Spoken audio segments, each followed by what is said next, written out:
Welcome to the Profit by Design podcast. Today we have a great guest with us. We have Ean Price Murphy. She is being featured in our Great Place to Work Spotlight. So welcome, Ean. Thank you. Thank you for having me. So Ean is the founder of Moxie Bookkeeping. And at Moxie, they teach successful entrepreneurs a dead simple cash management system that works with their natural habits so they don't have to learn accounting to become permanently profitable and can focus on impact, not spreadsheets. Ean is a fellow certified Profit First Professional Mastery Level. She's a Xero Platinum Partner, Quickbooks Pro Advisor, and a certified business coach. And I've known Ean for a while now, and you and I have connected. We've had multiple conversations. You are progressive and you are on the cutting edge. You're not the typical bookkeeper. And I think it is so important to understand that, because as we talk about you being in the Great Place to Work spotlight, one of the things that makes a great place to work is being unique and being different. And there are clients who are right for you, and there are A-player team members who are right for you. And you are intentionally building a business that is going to be attractive to those clients that need what you have to offer, as well as the A-players who are right for your team. And so as we dive in, Ian, I want to help people understand, what does it take to be featured in Tap the Potential's Great Place to Work spotlight, because it's pretty significant. So Ian has been through our How to Hire the Best course at Tap the Potential, and she came in with a mission to become an employer of choice to attract A-players to her team. And she really took that mission on. And each week in the course, there are action steps to take. And when you complete 90% of those move forward action steps, you get invited here onto the podcast to share all the things that you're doing to create a great place to work. And when a business owner is juggling all the things that business owners juggle, and they commit to, we're going to make this a great place to work. It's not just about taking care of clients. It's also about taking care of our team. I think that's something that needs to be acknowledged and celebrated in a big way. So here you are, Ian. Congratulations on being on the spotlight. Thank you. So tell us a bit about Moxie Bookkeeping and what makes you guys unique and different. And then we'll get into what you're doing for your team to really create that great place to work. Yeah. Well, I think that we are well positioned amongst the sort of new wave of bookkeeping firms that have been emerging, that are very tech forward, that are very relationship focused, that are cloud-based, that we really leverage the technology. And I love that that's actually becoming less and less unique. Of course, the thing that keeps us unique is me. That even as I've removed myself from the day-to-day, and sometimes even the week-to-week, that the values that I started this business with, I believe, carry through everything that we do. So tell me, what are those values? Integrity, communication, collaboration. Those are our top three. And as you are working with your clients, talk to me some about what does that mean to a client to experience those values in action? Yeah, I think collaboration is actually the one that gets most challenged with clients.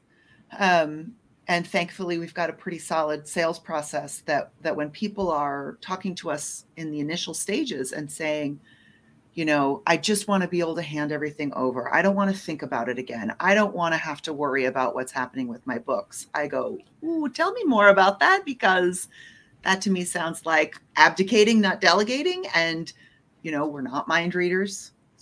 Certainly, again, we can leverage technology to be like, if it's Verizon, we know what that is. If it's the post office, we know what that is.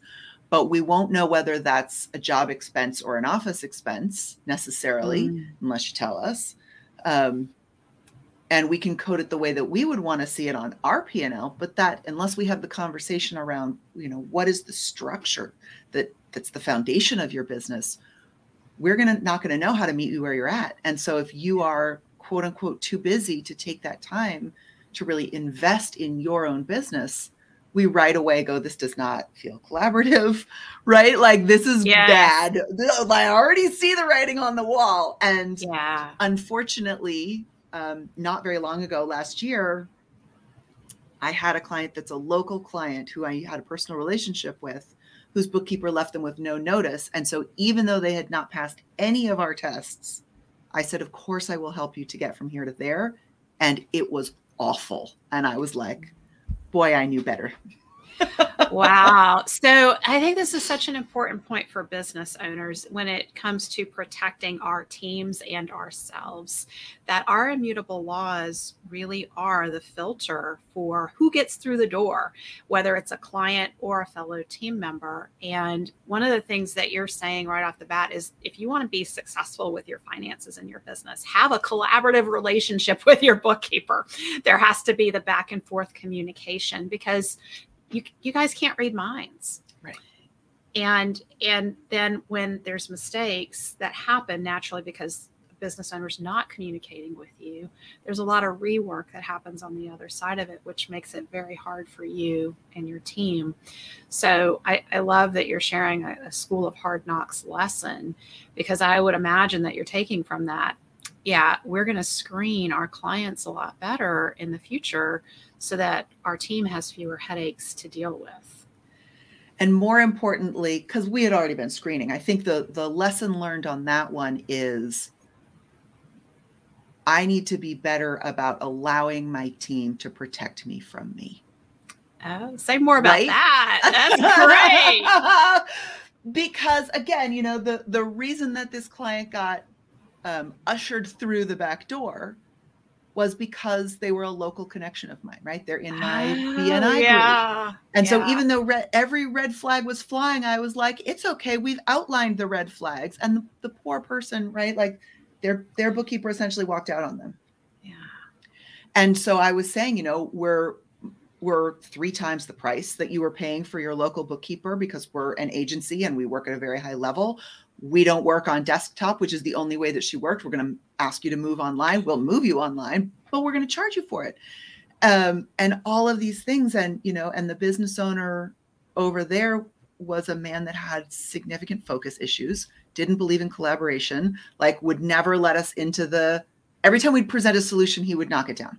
Mm-hmm. And so after 6 months, I was like, this clearly isn't working for either of us. And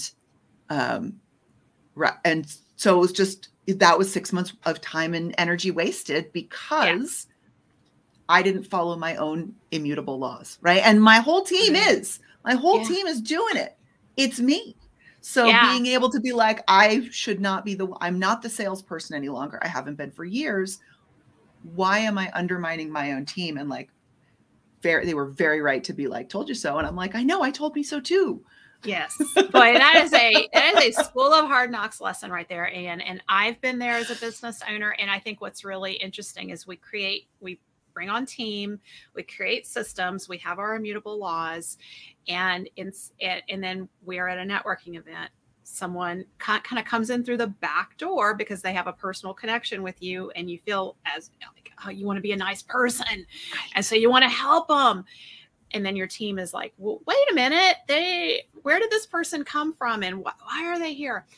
And so I think the big lesson is we create immutable laws for a reason. We need to follow them.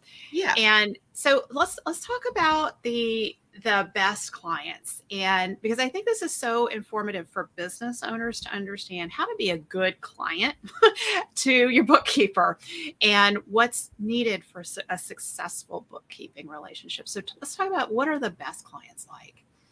So before I can really talk about what the best clients are like for me, which is very easy, part of that conversation is what is a bookkeeper and what does a bookkeeper do? And the reason that that's an important piece of the conversation is because so many businesses come to me saying, I need a new bookkeeper because my bookkeeper can't answer these questions for me. And I go, yeah, that's because that's not bookkeeping, right? So bookkeeping is recording history, what has already happened as it comes through the bank or as the bills and invoices come in, that history gets recorded and followed through in a way that is precise and clean. But what most business owners want is the view ahead, right? The headlights down the dark road. Yes. That's not bookkeeping. Can I afford XYZ? Can I afford to hire? Can I afford to move to a new office? Can I afford to invest in a new product line? None of those are bookkeeping questions. And so when they ask their bookkeeper those questions and they get a confused look or a shrugged shoulders, they feel disappointed in their bookkeeper, but it's like trying to ask a dermatologist about why your knee hurts, right? Same body, you get frustrated because it's just you and why you're a doctor. Why can't you answer this? But it's a different specialty. And so then they turn to their tax accountant and they ask the same questions and they get the same non-answer, because tax accountants are there to record the history in the little boxes provided by the government to report and stay in compliance. So there's this huge gap, which has thankfully, blissfully been filled by Profit First, which is why we're a Profit First certified firm, because that's the system to answer those questions. Doesn't replace your bookkeeper account. It supplements them, right? I say beans and rice. Each one exists separately. Together, they're really magic. Mm-hmm. So the ideal client for me understands what their bookkeeper can and can't do for them, and when it's time to call in a different specialist. Either this is a compliance question, I should be going to my tax accountant, and I'm happy to remind people of that.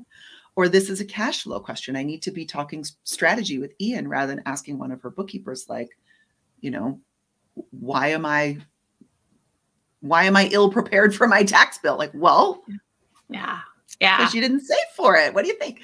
So our ideal clients, I think, are really interested in financial literacy, financial empowerment. They want to be able to understand how the sausage is made, even though they don't want to make the sausage, right? And that to me is beautiful, right? Then you're delegating from a place of, I know what it takes to go into this, I know what it takes to produce this, and I know what to look for at the other end. I think that's such an important distinction. And one of the things that I love about our Profit Design listeners is there's an appreciation for, I don't understand my finances, and I am okay with saying I don't understand my finances and I want to know more, and help me and educate me. And that's where that collaboration starts to come to fruition and really be very powerful. And I want to hear more. And I think our audience would want to hear more about, how does Profit First support you in answering some of those forward, out of the front of the car, the windshield questions of, can I afford to hire? How do you know when you can afford to hire? That's a question that comes up all the time. So when Profit First has been implemented well, it allows the business owner to focus on just two questions. Have I hit my sales target for the month? Because I've already had someone help me with all of the calculations to say, if you bring in X number of dollars, you're good. Mm-hmm. Not just for operating expenses, but for, owner's pay and taxing and savings and growth and impact and all of the things. Like, you're good, you're okay. And then the second thing to keep an eye on is the bank balance. Is it trending up? Mm-hmm. If yes, great. If it's holding steady, like, okay, there's an opportunity. Mm-hmm. And if it's trending down, that's your red flag, right? Sign on the highway, rocks falling, sharp turn, whatever it is, to take evasive action now before it becomes an emergency. Yeah. So there's that really simple base of it. But I also recommend, and I think a lot of Profit First professionals would back me up on this, if you know that you have a specific position you want to hire for, and you're not 100% sure that you can afford it, open an account called New Hire. Start putting their biweekly salary amount into that. If you can still pay everything else, great, you're good. Yes. I think that is such a simple, like you said, dead simple. That is such a dead simple way of figuring out. So if your bank balance is trending up, that's the first indicator you could maybe afford to hire. But the best way to know for sure is to open up, like all of us Profit First professionals are happy to say, open up another account and put money in that account and see, and it'll give you confidence. But it also, what I love about that is it creates another sales goal. So it becomes really clear, like the whole team has to hit this target, and we need to work toward this as a team so that we can hire this person who's going to take things off of our plates. And that really gets the whole team involved in wanting to bring on a new person. So let's just talk about your team and what are some things that you are doing to really create a great place to work for your A players. Well, part of it is that we always try to sort of meet people where they're at. We're really clear what our expectations are. And so even though we have some very specific measurables that we expect people, right? Like we need you working X number of hours a week, and we expect no more than this percentage of that is done on sort of administrative work. Everything else should be in service of the client.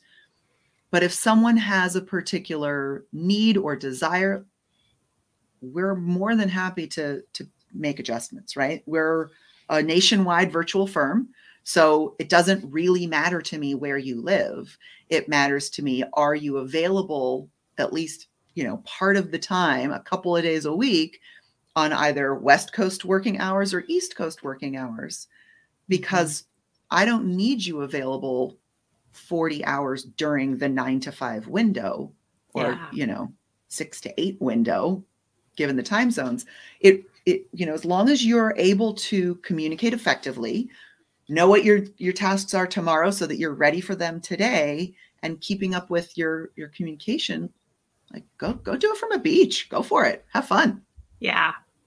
So it's the work supports life, and celebrating flexibility and being a virtual work environment really creates that opportunity. And what I love for you is that you can hire somebody all over the country. I mean, your ability, the pool that you have to hire from is much bigger in that way. I think also it's really important that we really do have a team, right? So one of the core things that we say in training is you don't have to do it, but you have to make sure it gets done. So if you wake up and are sick today and have a client deadline, please don't work while you're sick. Even if you're not bringing it into the office, like please take the rest that you need. Just give us a heads up so that we can pass that off to someone else who can say, listen, I've got time for this, right? We have a Slack channel where everyone can communicate with each other, so that we're really asking the team to, help each other problem solve, strategize, time block, all the things, because I can only say it so many times, and it doesn't always stick when I say it. I'm writing this down. You don't have to do it, but you have to make sure it gets done. I think that's such a great way to characterize that, because when we're creating these flexible work environments, sometimes team members will take advantage and they'll say, oh, I'm just not going to show up today because I understand it's flexible around here.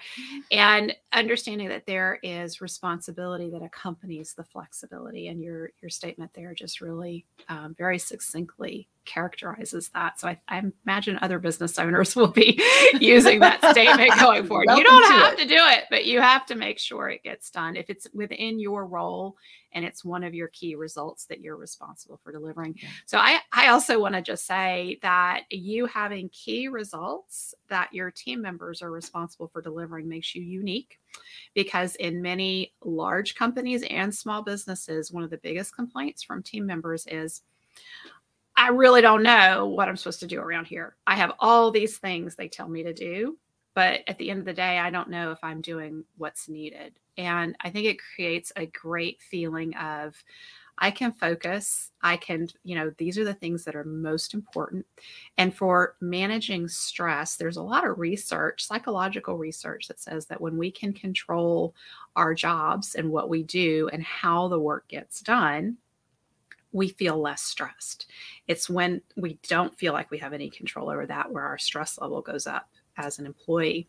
And so you creating this results-oriented work environment is very powerful for your team members.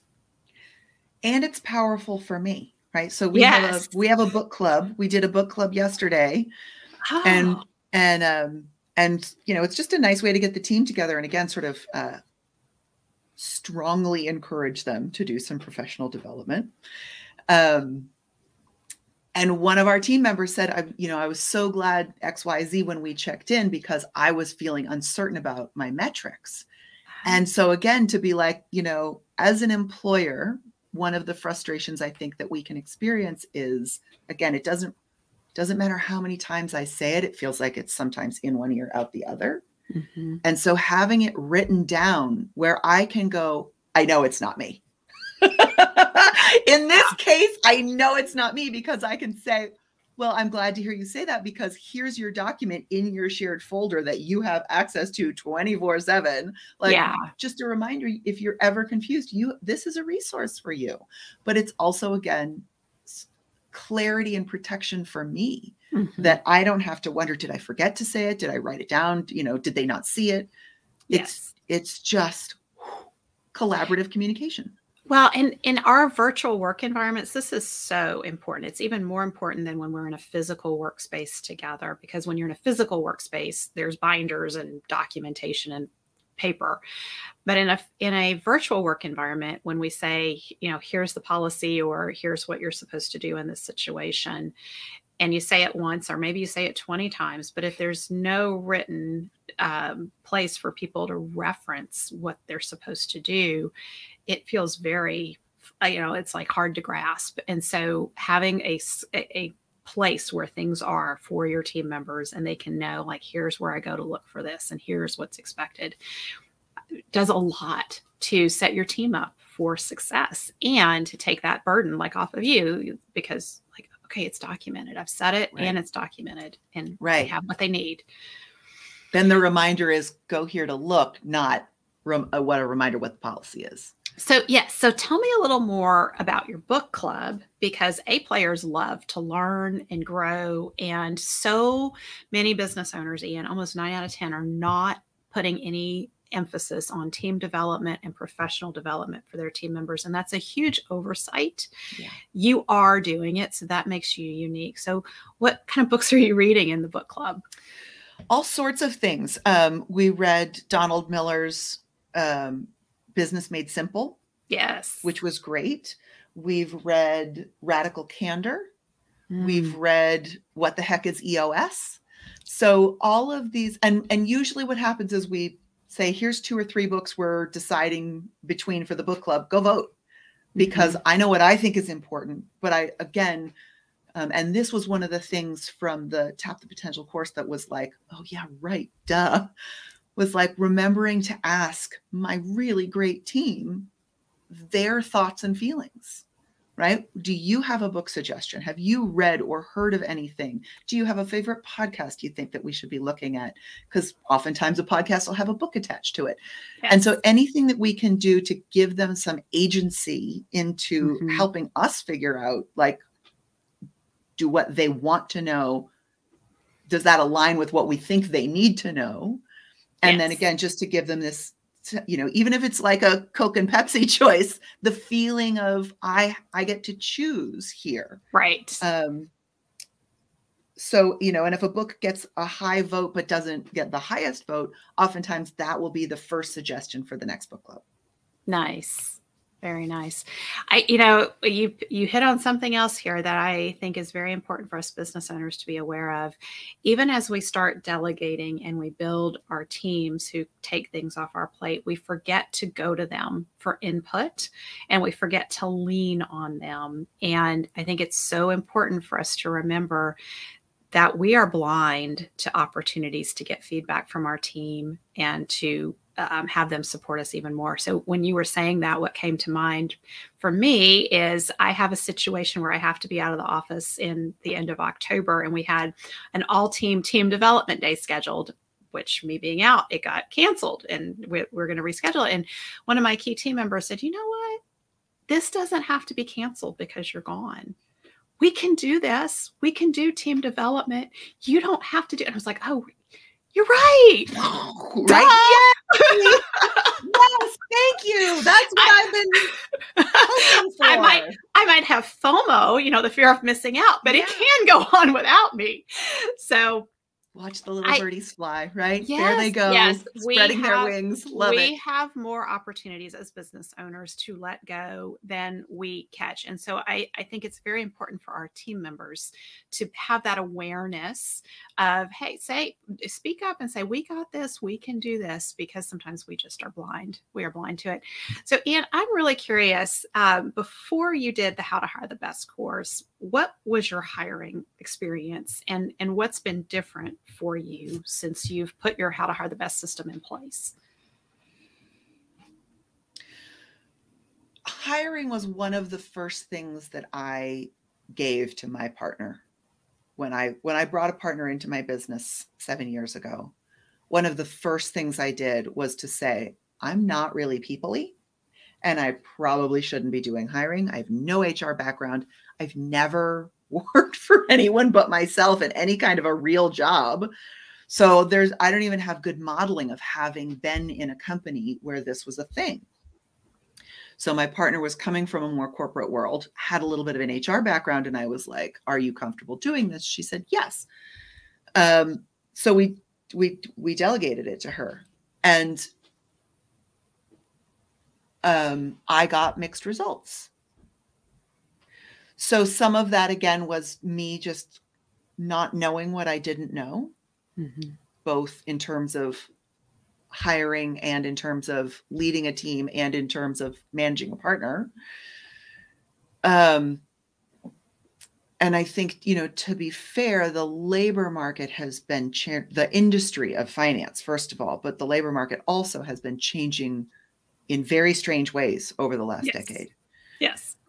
And so it used to be, a billion years ago when I started this business and we would go on site to clients, that there were all of these really good natural structures in place, right? You're there for a half day, you leave, you go to another client. So there's very little scope creep able to happen. And that with the move to virtual, again, there's just so many extra things to think about. So we're doing all of the classic, best practices, which produces really poor results. We're really lucky that the first employee that I ever hired is still with us. One of our other amazing employees, so our first employee, Laura, is actually a friend of mine. And she moved to my area and was like, I'm looking for some work. And I was like, I'm looking for some assistance. First hire. A second, not our second hire, but a second person in the business is my college roommate, right? Who used to own her own business. And when that shut down, I was like, please come work for me. You understand how business works. Laura's roommate has been working with us for more than 10 years. So we have this very solid core of amazing people who are really good at what they do and totally get the culture and have managed some very strong shifts with us, moving to virtual, working in different ways, et cetera. And the second piece of that was often kind of a revolving door, right? And so I think that's really stopped since the course. Wow. Our last hire, which we had hired an HR consultant to help us with, and she did not, she offered to do recruiting without saying, I actually know nothing about recruiting. It was horrible. Again, School of Hard Knocks is the most expensive university you will ever attend. Yes, it is.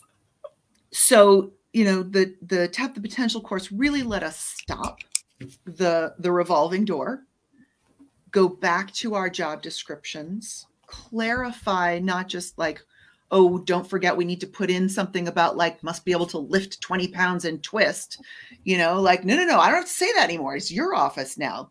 You can do whatever you want.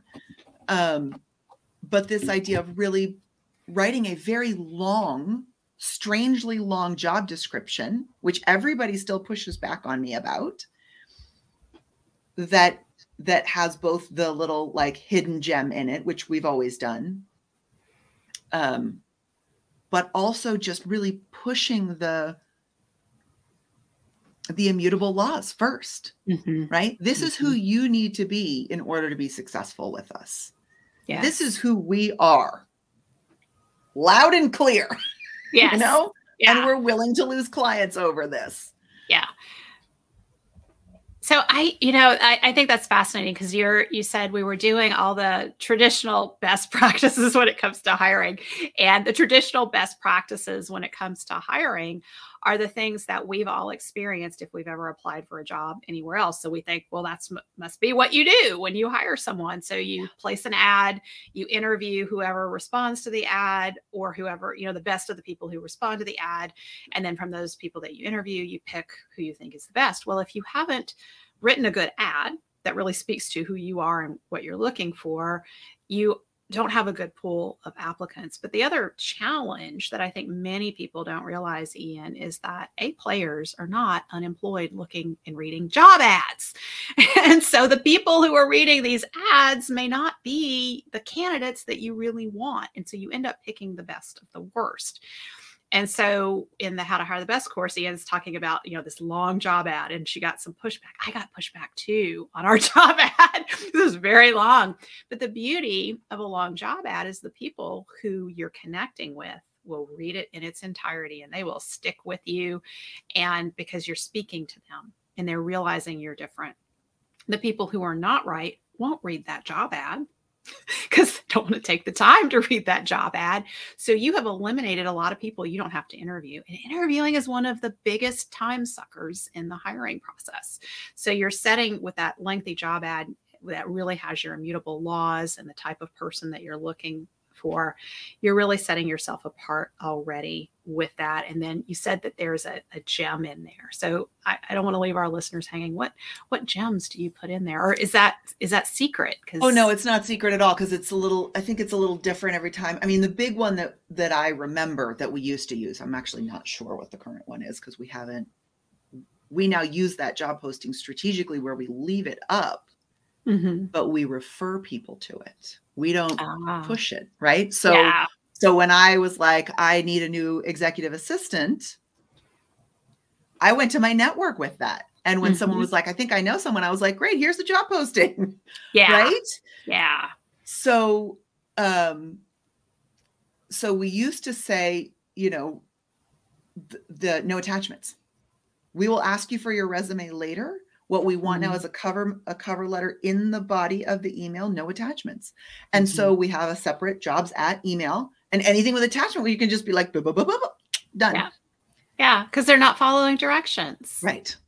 And especially for a bookkeeper, can you imagine not following directions? Like, yes. Attention to detail. If you're going to be so a bookkeeper, important. Especially at Moxie Bookkeeping. Yeah.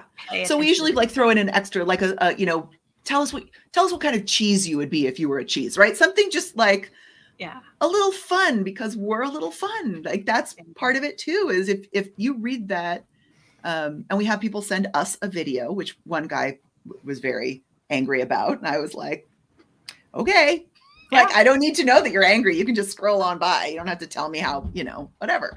But again, it really filters them out. Yeah. Yeah. And so you had your retention has improved. So hiring is easier, it sounds like, and retention is improving. Retention is improving. And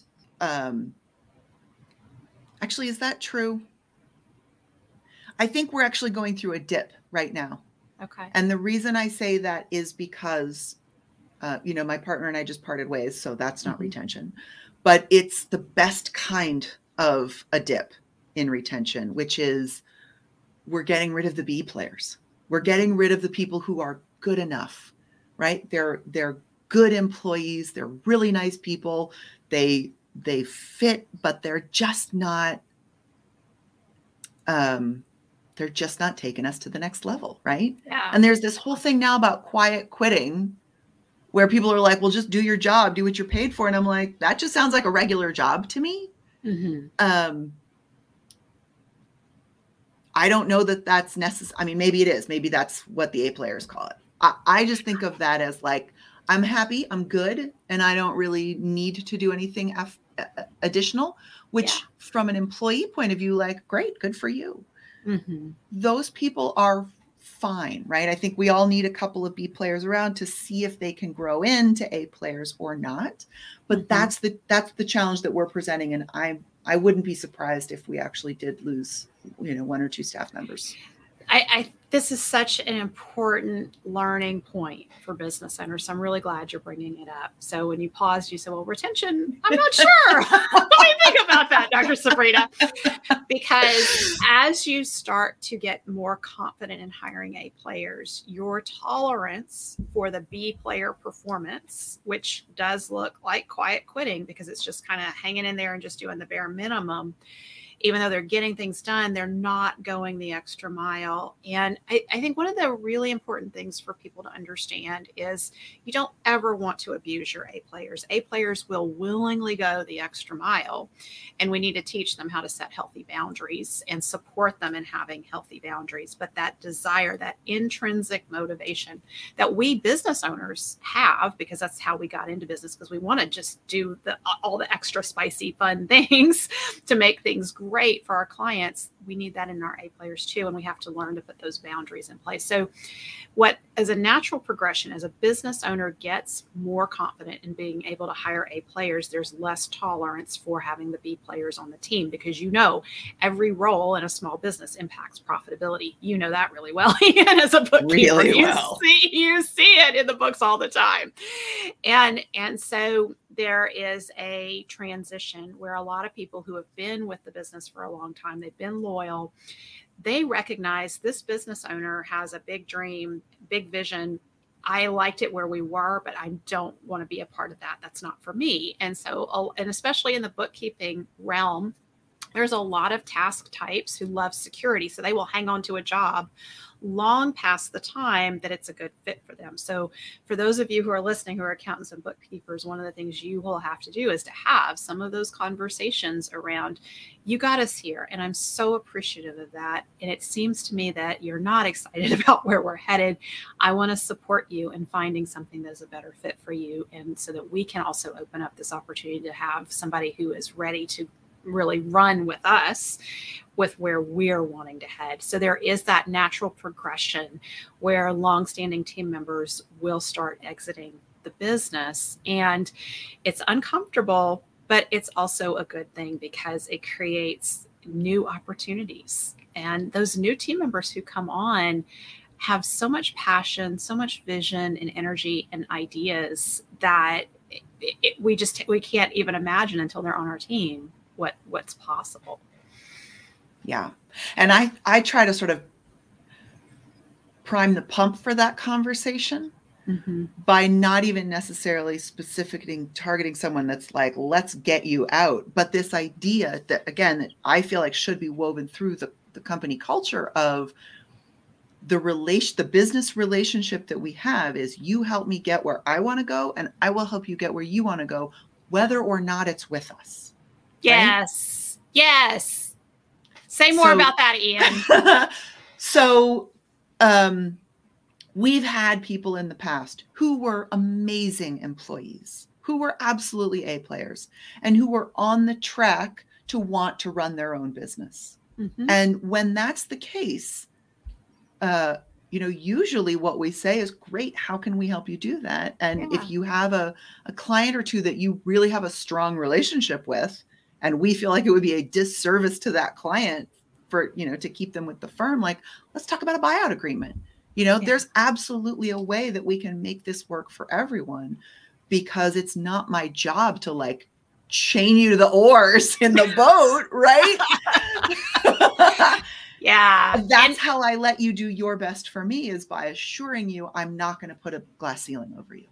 So A players, if you're listening to this and this is resonating for you, you need to listen up to what Ian is saying, because so many business owners feel like, if I could just find somebody and hire them and they stay with me for 20 years, then I don't ever have to hire for that role again. And it's great. But there's so many downsides to that. And everyone deserves the chance to grow. And when we take the perspective as business owners that people are a part of our team for a period of time, but they don't ever leave our family, And that means that we're here to support their ongoing growth. And A players especially are on a journey, on a career journey, and they're not going to be with us for life. And it wouldn't be healthy for the business if the A players were all there for the next 20 years, because that's a business that's stagnating. There's no fresh blood coming in, and that the new ideas and the new energy is so important in a business. And so when you're able to have conversations with your team members around what's important to you, what are your career goals, and how do we support you here in achieving your career goals, whether that's with us or if we're just a step on your path. And I think one of the things that many business owners overlook is when you have those team members who move on, they become the biggest fans of the business. They refer clients and new team members to you, and they're the best people to refer the new team members to you because they know exactly what you're looking for. Yeah. So Ian, you are really distinguishing yourself as an employer of choice for these A players. Talk to me a little bit about the personality strengths that when you're looking to hire. What are some of those personality strengths that you look for? I mean, boundaries, right? Again, this idea that no is a fabulous word. I would much rather hear no than hear yes when you don't mean it.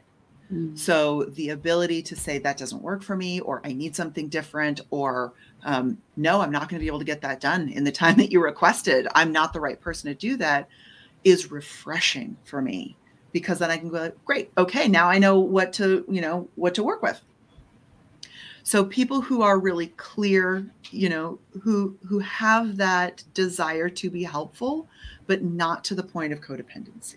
Right. The place that I have seen it go wrong in the past is wanting to go that extra mile and then forgetting that little step of reminding the client, I would love to help you with this. I'm happy to do it.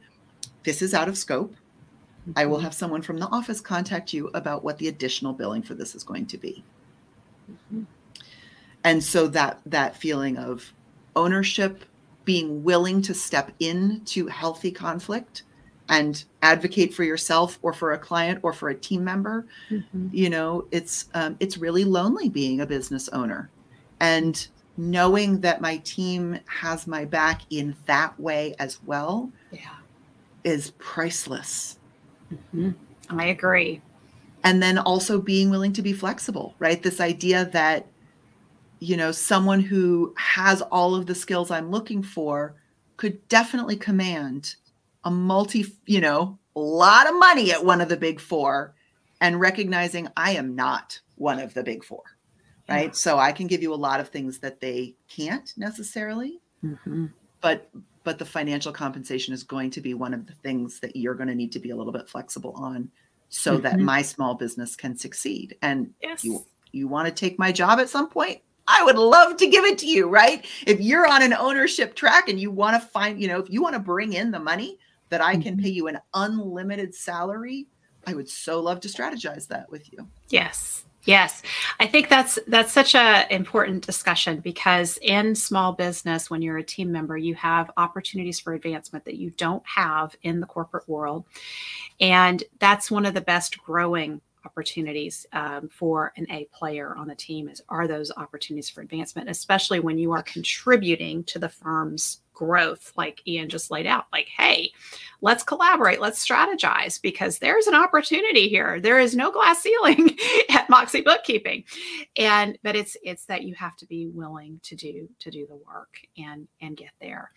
And for business owners listening, always be aware of what are those intangible perks that you are just doing naturally that would make your business attractive to A players. That's what Ian is speaking to here.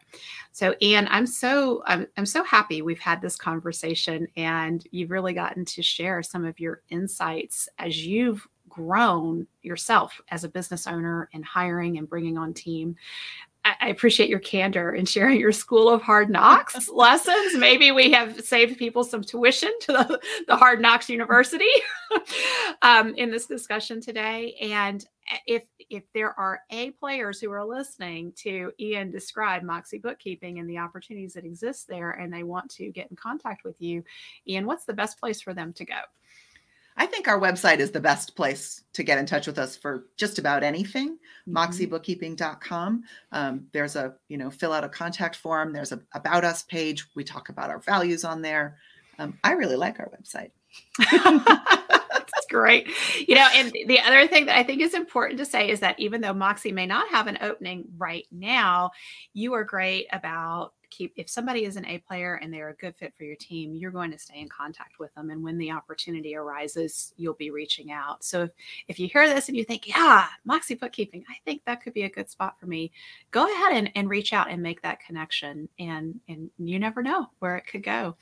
So thank you so much for being with us, Ian. It's a pleasure to have you in our Great Place to Work Spotlight. Thank you.